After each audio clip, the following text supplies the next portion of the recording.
লঘু পাপে গুরুদণ্ড। সম্প্রতি হকার উচ্ছেদের নির্দেশের ফলে প্রায় 50 বছর শান্তিপুরে পরিষেবা দেওয়া বিহার থেকে আসা অবশিষ্ট 4 চর্মকারও কি ফিরে যেতে চলেছেন দেশে? জুতো কিংবা ফুটবল নিয়ে এবার কোথায় যাবেন?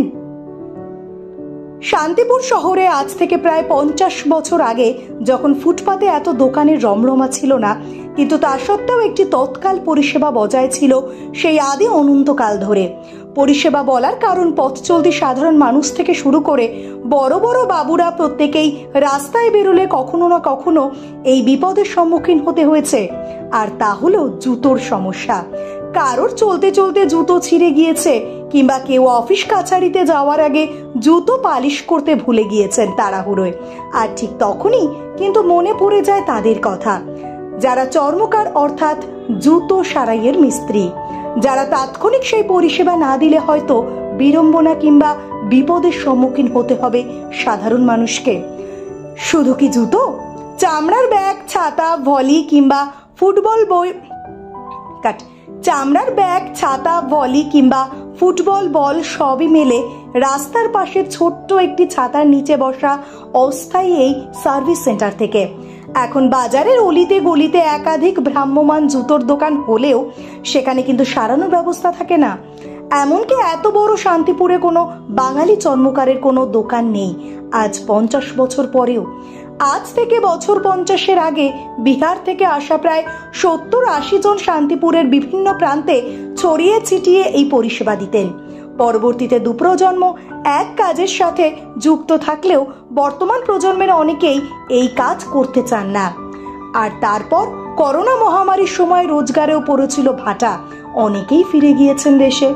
এখন এই কাজের সাথে যুক্ত সূত্রাগার, শান্তিপুর, বড়বাজার, রেলবাজার, ডাকঘর, সুশ্রী সিনেমা হলের সামনে জনা চারেক মানুষ। সম্প্রতি পুরসভার ফুটপাত থেকে হকার উচ্ছেদ প্রক্রিয়া শুরু হওয়ায় তারাও দুশ্চিন্তায় পড়েছেন এই রোষানলে পড়ার। যদিও সরাসরি তাদের কাছে এখনো পর্যন্ত কেউ উঠে যাবার কথা বলেনি, কিন্তু মাইকিং এবং আশেপাশের সমস্ত পরিস্থিতি অনুযায়ী তাদের এই দুশ্চিন্তা। অথচ তাদের কথা অনুযায়ী দীর্ঘ 50 বছর ধরে রোদ, জল, ঝড় সহ্য করা সত্ত্বেও গাঁথেনি একটি ইটও। অন্যদিকে কোটি টাকার ব্যবসায়ীরাও হকার সেজে রাস্তার পাশে ইমারত নির্মাণ করে একের পর এক বাড়িয়ে চলেছেন দোকানের পসার। আর তার ফলেই মানুষজনের চলাচলের অসুবিধা সর্বসাধারণের জন্য সরকারের সিদ্ধান্ত। অর্থাৎ সেই সব অসাধু ব্যবসায়ীদের জন্যই আজ পেটে লাথি পড়েছে প্রকৃতপক্ষে অস্থায়ীভাবে দোকান পেতে কাজ করা এই সমস্ত মানুষজনের, যারা একটি ত্রিপল পর্যন্ত টানানি গত 50 বছর ধরে। এমনকি তাদের দোকানের ছোটখাটো যন্ত্রপাতি এবং সরঞ্জাম রাখার জন্য পর্যন্ত প্রতিদিন রীতিমতন ভাড়া দিতে হয় আশেপাশের কোনো একটি দোকানে নিরাপদে ওই ব্যাগটি রাখার জন্য। কম পড়াশুনো জানলেও তারাও জানেন এটা সরকারি জায়গা, এখানে স্থায়ী কিছু করা যায় না। অথচ এত সততা থাকা সত্ত্বেও আজ সকলের দলে পড়েছেন তারাও। উচ্ছেদের বিধানদাতা বাবুরাই হোক কিংবা রক্ষাকর্তা, সকলেই তাদের দোকানের খরিদ্দার। সকলে দুঃখ প্রকাশ করলেও স্থায়ী সমাধানের পথ বলতে পারছে না কেউই। তবে কেউ কেউ ট্রেড লাইসেন্সের ভিত্তিতে পুনর্বাসনের কথা বললেও তারা জানেন ফুটপাতের জায়গায় কখনো কাগজপত্র হয় না, তাই ট্রেড লাইসেন্সও। এত বছর ধরে শান্তিপুরের সাথে ভাবে যুক্ত হওয়ার পরেও দেশে ফিরে যেতে চায় না মন। শোনালেন অতীতের শান্তিপুরের নানান কাহিনী। তবে ফিরে যাওয়ার আগে শেষবারের জন্য একবার পুরসভার দরবার করতে চান তারা, শোনাতে চান দুঃখের কথা। অতিথি হলেও বেশ পুরনো এই পরিষেবা দেওয়া মানুষগুলোর জন্য পৌরসভা কি আলাদাভাবে কোনো চিন্তা ভাবনা করছে? চেয়ারম্যান সুব্রত ঘোষ জানান, যাদের রুজি রুটি শুধুমাত্র এই ছোট্ট দোকানের ওপর, যারা পুরসভার সাথে সহযোগিতা করছে, অতীতে কখনো দখল করার চিন্তা ভাবনা করেনি, তাদের জন্য ভাবা হবে।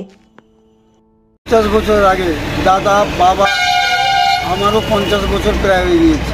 4টে বাচ্চাকে মানুষ করেছি এই জুতো সেলাই করে করে। কেন আমি এই লাইনের মিস্ত্রি, ভালো বল সেলাইয়ের মিস্ত্রি আমি। ফুটবল খেলার বুট, থানা পুলিশের বড় বড় ভালো ভালো বুট পালিশ সেলাই আমি করি। আর তো আদেশ হয়ে গিয়েছেন, চেয়ারম্যান বলে গিয়েছেন যে পরিষ্কার পরিষ্কার করতে হবে। ডকুমেন্টস চাইছেন, আমার কাছে তো ডকুমেন্টস নেই, ট্রেড লাইসেন্স আপনাদের নেই, কিছুই নেই। এবার আমার ছেলে পেলেও জোয়ান করেছি, এই কাজ শিখে লকডাউনের পরে শান্তিপুর ছেড়ে চলে গিয়েছে, অন্য লাইন ধরে নিয়েছে। এবার স্যার অফিসাররা কিছু আমাকে বললো তুমি থাকো, যাক আমি থাকতে চাইছি আপনাদের। তবে বড় দোকানদারের জন্য আমাদেরও অসুবিধে, তাদের বড় বড় দোকান আছে, ঘর বারান্দা পাকা পুক্তি করে এসি বসিয়ে দিচ্ছেন, মানে ফুটপাত দখল ফুটপাতে করে এসি। দিচ্ছেন। আমরা সেই ফুটপাতে এখনো যেরকম বাবা দাদারা সেরকম এখনো দেখছি, বাড়াননি। কেন আমরা সরকারি জায়গায় কেন ফিক্স করব? যার জন্য দেখুন ছাতা, এই যে জল পড়ুক রৌদ্র, এই অবস্থায় চালিয়ে যাচ্ছে। আমারও এমনি শেষের দিকেই চলছে। আপনি সেই সময় যখন আগে কাজ করতেন 50 বছর আগে, তখন কতগুলো মানুষ কাজ করতেন আপনার? প্রায় 80-85 জন আমরা বিহারি ছিলাম হিন্দুস্তানি। তাহলে সবাই চলে গেছে? সবাই চলে গিয়েছে, এই লাইনে পয়সা করি নেই, অন্য লাইন ধরে নিয়েছে ভালো তারা। এখন শেষ। যেই লাইনে আমি করে আছি এখনো ভালো হয়নি, খাচ্ছি যাচ্ছি ব্যাস, জুতো সেলাইয়ের কোনো পয়সা নেই স্যার। তাহলে আপনারা এই চলে যাওয়ার সময় এখন কতজন ছিলেন? এখন ওই চলে গিয়ে 3 কি 4 জন মাত্র। একটা বড় বাজার, সেও 2 মাস থাকে, 4 মাস থাকে না। গড়ে বাজার দুটো আছে, সেও 2 মাস থাকে, 5 মাস থাকে না। এখন কেউ অপাদিত নেই, একটা আমি আছি। শান্তিপুরে কেউ কাজ করে না এই কাজ? শান্তিপুরে বাড়ি আর কেউ শান্তিপুরের বাঙালি করে না, কেউ করে না, সব বিহারি ছিলাম। আচ্ছা, এই মাত্র 2-3 জন আছি, তাও মানে কোনো রকমে। তো আপনাদের এই যে এই দোকান গুটিয়ে কোথায় রাখেন তাতে পয়সা দিতে হয়? তো এই পয়সা দিতে হয়, ভাড়া দিতে, ঘর ভাড়া দিতে হয়। এই অস্থায়ী দোকান, তা একটা ইট গাঁথেননি কেন? ওখানে অনেকেই তো অনেক বড় করে। আমি জানি সরকারের জিনিস যখন তখন অনেক কিছু হতে পারে, যার জন্য আমরা সাইডে বসে কাজ করিনি। এই যে পুনর্বাসন দেবে বলছে, তা আপনাদের? সে ওনার দয়া, আমার তো কিছু ডকুমেন্টস নেই। ট্রেড লাইসেন্স করতে পারেননি কেন? না, শুধু আধার কার্ড আছে আমার কাছে। মানে এখানে ফুটপাতের দোকানে ট্রেড লাইসেন্স দেয় না নাকি? না, সেই জন্য বলতে পারেননি? সেই জন্য আমি কিছু বলতে পারি না। তো এখন কি করবেন চিন্তা ভাবনা করছেন? কি করবো, যদি আদেশ দেয় চলে যেতে হবে। এখন খারাপ তো লাগছে, এত বছরের শান্তিপুর। নিশ্চয়ই দুঃখিত করে চলে যাবো, মন কাঁদবে। এই যে এখানে ধরুন ওই সিনেমা হল, চায়ের আসর, এগুলো সব মনে পড়ছে? তাই আসর আমার ছেলে পেলে মানুষ করেছেন, ও সব নেতারা বসতেন, চা খেতেন, এই সিনেমা হল চলতেন, ওই চিত্তি মহল, সেটাই। পুরনো দোকান 3-4টে মাত্র ছিল। এই যে সরোজনী স্টোর, এরাই সব তখন ছিল, তখন এত কিছু ছিল। আমিও বাচ্চা থেকে এসেছি। বাবা দাদা এই হসপিটালে মারা যায়। আচ্ছা, শান্তিপুর হাসপাতালে? শান্তিপুরে হাসপাতালে আমার বাবা দাদা মারা যায়। এখন বর্তমানে কে কে আছেন? এখন আছি, আমার স্ত্রী আছেন, একটা ছোট ছেলে আছে, আর আমি আছি। 2টো ছেলে বাইরে। তারা এই কাজ করে না? এই কাজ আর ছেড়েই দিয়েছি, করবেই না। আর এই কাজের নতুন করে আর সৃষ্টি হবে না। তা একটা অনুরোধ জানিয়েছেন? আপনার দোকানে তো অনেক বড় বড় মানুষজন আসেন, সবাইকে বলেছেন বা চেয়ারম্যানকে বলার সুযোগ পেয়েছেন যে আমাদের একটা ব্যবস্থা পাইনি, বলার সুযোগ পাইনি চেয়ারম্যান বাবুকে। উনি একটা কথা বলতে সুযোগ চলে গেলেন। এরপরে তো দেখা করবেন, কথা বলবেন? এই যে পৌরসভায় গেলে তো দেখা হয় যে আপনাদের জন্য কোনো বিশেষ ব্যবস্থা নিচ্ছে কিনা, কারণ আপনাদের এটা তো হাতটা মানুষ চলতে চলতে জুতো ছেড়ে গেল, আসতে হবে। হ্যাঁ, সবারই প্রয়োজন লাগবে। আর আপনারা তো কোনো অন্যায় হিসাব মতন করেননি, কারণ একটা দোকানে এখনো পার্মানেন্ট ইট গাছেন। আমাদের অনলাইনে সেই বাবা দাদারই ওইরকমই মাটিতে বসে রয়েছে। কি নাম আপনার? আমার নাম ফুলন দাস। ফুলন দাস? হ্যাঁ। কত বয়স আপনার?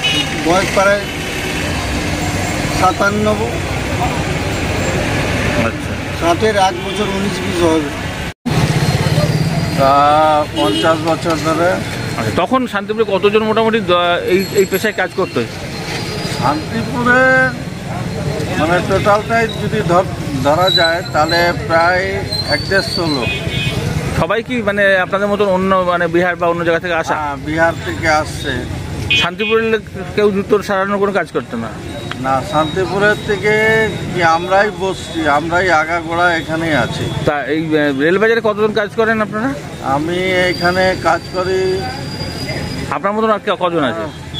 আমার মতন এখানে আরো 3 জন আছে। তার মধ্যে রেলের জায়গায়?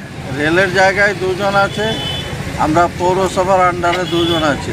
তো এই যে পৌরসভা থেকে বলে গেছে, তার মানে তো আপনাদের কাছে তো উঠে যেতে হবে। হ্যাঁ, উঠে যেতে হবে। আমাদের তো আর কিছু করার নাই।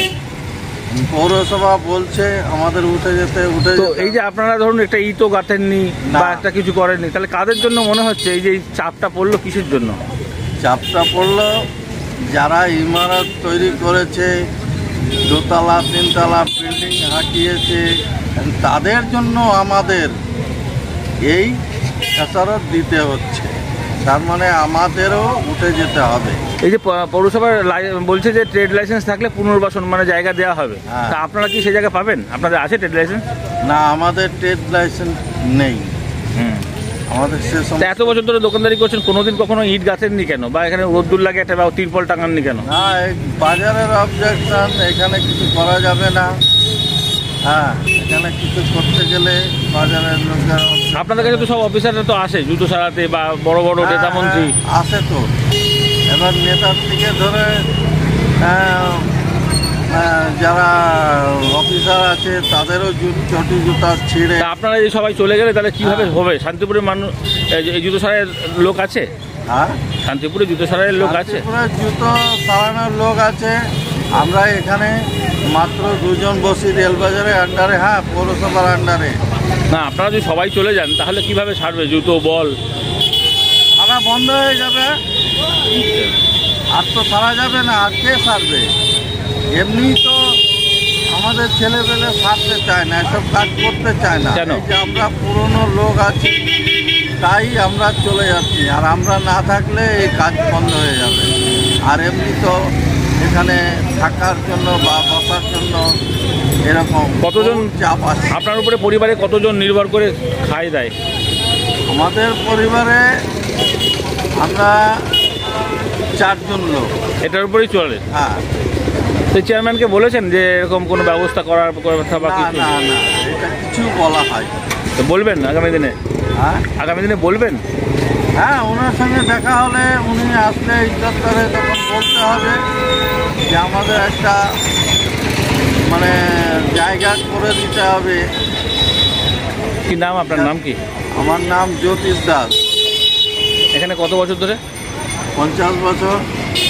আবজব দিতে হয়, তো সেক্ষেত্রে এখন বিষয়টা হচ্ছে আমরা কতগুলো মানুষ এর উপরেই নির্ভরশীল। আমরা দেখবো তাদের প্রয়োজনীয়তা বুঝে নিশ্চয়ই তাদেরকেও আমরা চেষ্টা করব কোনো জায়গায় যেখানে স্থান করে দেওয়া যায় সেখানে আমরা চেষ্টা। আপনি আগেও বলেছেন বিরোধীদের স্বাগত জানিয়েছেন এই মহৎ কাজকে সহযোগিতা করতে, কিন্তু আজ থেকেই পথে নামছে সিপিআইএম এবং বিজেপি, কি বলবেন? কিছু মানুষের বিরোধিতা করার স্বভাব তারা করবে, কিন্তু সাধারণ মানুষের প্রয়োজনীয়তার কথাও তাদেরকে বুঝতে হবে।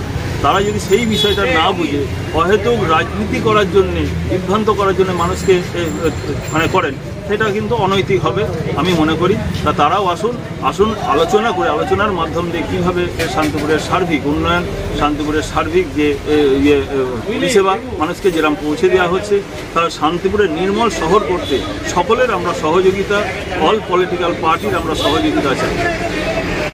কতদিন ধরে? তো অনেক দিন ধরে। আচ্ছা, তো এই যে এখন ধরুন পুরসভার পক্ষ থেকে বলা হচ্ছে যে সমস্ত উঠে যেতে, তাহলে কি চিন্তা ভাবনা করছেন? মানে এবার যদি ওনারা বসতে দেয় তা বসবো, যদি বলে না তাহলে চলে যেতে হবে।